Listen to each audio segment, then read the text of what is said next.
Con los datos sobre la mesa ya vamos a analizar la situación con José Ignacio Torreblancas, director de la oficina en Madrid del Consejo Europeo de Relaciones Exteriores, es profesor de Ciencia Política de la UNED y autor del libro La fragmentación del poder europeo. Buenas noches. Hola, buenas noches. Vaya noche. Y no ha terminado todavía, no sabemos qué nos espera. Bueno, ¿existe la posibilidad de que Grecia salga del euro? Primero dijeron que no, después Schäuble dijo, bueno, sería menos doloroso que salga ahora, causaría menos impacto en Europa. Ahora se filtra a una agencia importante, a la agencia Reuters, que existe esa posibilidad, preparen un plan B, y Cameron en la Cámara de los Comunes lo deja clarito.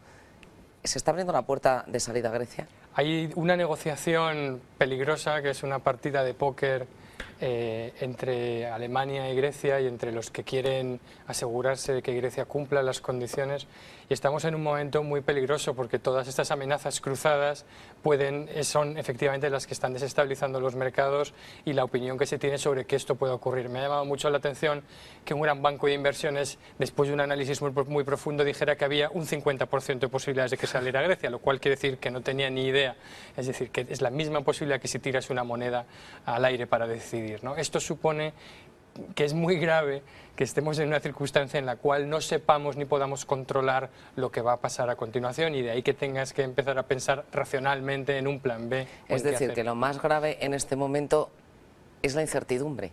Claro, eso es lo que está provocando en este momento todo el nerviosismo, que no sabemos hasta dónde está todo el mundo dispuesto a tensar la cuerda.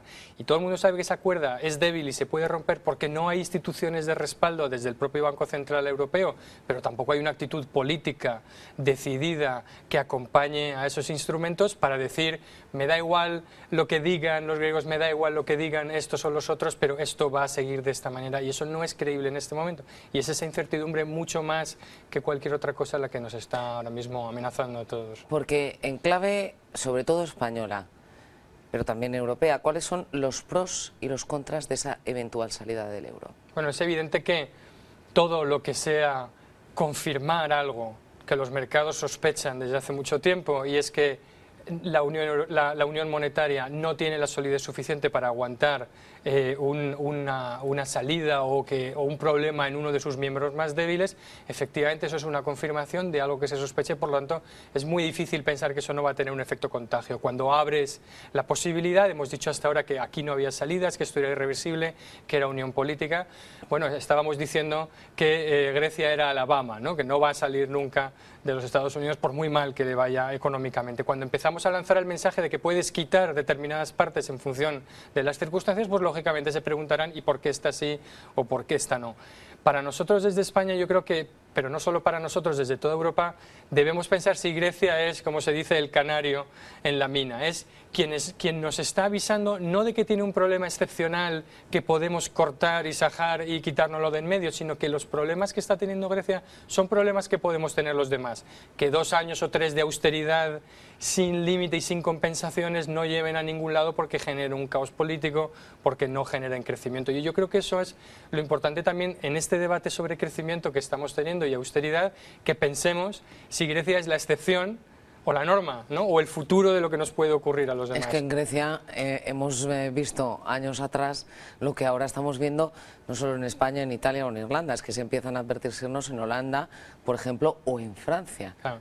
Y curiosamente, cuando vemos los datos de la dureza del ajuste, a pesar de que Grecia tenga muy mala imagen, ¿no? Por todas estas historias de engaños, etcétera, desde el momento en que ha entrado en intervención, que ha sido intervenida y ha entrado en este programa de ajuste, su ajuste ha sido increíble. Es decir, que lo paradójico sería que estamos hablando de la salida de Grecia justo en el momento en el que está, en el momento de máximo ajuste y de máximo sacrificio, porque desde hace 2 años hasta ahora ha reducido su déficit del 10 al 2%. Pero esos programas de ajuste tan duros se los ha pedido el Fondo Monetario Internacional a otros países de Latinoamérica y han funcionado. ¿Por qué no funcionan en Europa? Bueno, porque tenemos un contexto que es completamente recesivo también. España también ha pasado, y los españoles lo recuerdan, por otros programas y otros procesos de ajuste en los años 80 para entrar en la Unión Europea, en los años 90 para entrar en la Unión Monetaria. Pero eso es también lo que nos está fallando en España y lo que nos ha fallado, el pensar que tú te ajustas, tú haces tus deberes como ha hecho el presidente, pero hoy lo hemos visto, ha dicho yo he hecho mis deberes pero aquí no pasa nada. ¿no? ¿Por qué? Porque tienes que contar con que hay un contexto exterior que es el que en último extremo te va a sacar. Puedes tener todas las normas nuevas y puestas a punto, pero nadie está tirando de ti hacia afuera, y eso es lo que está ocurriendo en este momento, y eso es lo que preocupa desde España, que hagas todo lo que te han dicho y no notes ninguna mejoría, ¿no? Y por lo tanto pidas sentarte a hablar, como se ha hecho esta noche y como ha facilitado la victoria de Hollande, hablemos de qué es lo que está ocurriendo, porque esto no funciona. Pues promete ser una noche larga, y eso que era una cumbre informal, como ocurrió en la cumbre de Niza, por ejemplo. Entonces fue José María Aznar, hoy parece que es el presidente francés el que dice, de aquí no nos vamos a levantar hasta que lleguemos a un acuerdo. Las cumbres informales, como hemos visto en la Unión Europea, no tienen nada de informal. Lo único que tienen de informal es que no hay un compromiso de decidir nada. Por lo tanto, en esa ambigüedad están y se deben estar diciendo de todo, parece, esta noche. ¿Qué puede salir de esa cumbre? ¿Te atreves a...? Yo creo que lo que va a salir... Cada vez parece que hay más países diciendo el Banco Central Europeo tiene que entrar a pesar de la resistencia de Alemania en los mercados de una u otra forma. Lo de los eurobonos ya parece más complicado. Bueno, aquí hay un cierto sentimiento de amotinamiento a bordo, que yo creo que es positivo en este sentido, porque no es lo mismo, evidentemente, que tengas, ¿no?, unos insurrectos en Grecia completamente ya hartos y optando por opciones esotéricas, que tengas jefes de Estado y gobierno serios de muchos otros países. Hoy Austria hemos visto también que quería hablar de eurobonos. Es decir, que bueno, tengamos ese debate en el foro donde hay que tener lo que es el Consejo Europeo, que es el órgano de gobierno hoy de la Unión Europea. No es la Comisión y no es el Parlamento, es ese foro el que nos gobierna. Por lo tanto, pensábamos que era Angela Merkel. Bueno, ahí es lo que tenemos que ver. Porque ese es el muro de contención. Eso es evidente que Alemania está en una posición privilegiada para decidir qué hacer y qué no hacer. Y que también tiene mucha razón cuando dice que los eurobonos son inconstitucionales en Alemania y en Europa. Bueno, pues hablemos de qué normas tenemos que cambiar.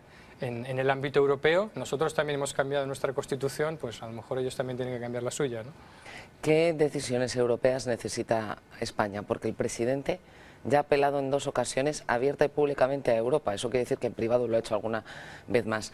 ¿Qué ayudaría a España? ¿Qué tiene que hacer el Banco Central? ¿Qué tiene que hacer la Comisión Europea para que se relaje la presión que hay contra nuestro país? Bueno, yo creo que es evidente que lo que España necesita en este momento, que lo que está pidiendo a muy corto plazo, es que nadie te empuje mientras tú estás intentando estabilizar una situación. Es evidente que ninguna de las reformas que se están pidiendo desde la Unión Europea tiene un efecto inmediato, pero si mientras estás haciendo las reformas o mientras estás intentando hacer esta carrera, alguien te está agarrando por detrás, te está poniendo la zancadilla, eso es lo que no va a poder aguantar este gobierno ni ningún otro. Por lo tanto, a muy corto plazo necesita despejar todas estas incertidumbres.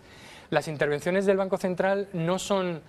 siendo deseables, no son muy fáciles, porque es un órgano también que tiene sus propias normas, que tiene sus limitaciones y ya ha hecho muchas cosas fuera de los libros y está muy sometida a contestación dentro de Alemania. Por eso, el mensaje unívoco y de todo el mundo en el sentido de que Grecia va a seguir dentro si se dan determinadas condiciones, e incluso tendrán que pensar si flexibilizan las condiciones con Grecia, no porque se les perdone, digamos, el ajuste, sino porque se trate racionalmente y se enmarque, ¿no? Entonces vamos a tener un mes muy complicado hasta que tengamos el resultado de las elecciones en Grecia y con un referéndum también en Irlanda que esperemos que no nos dé ningún susto por el camino, ¿no?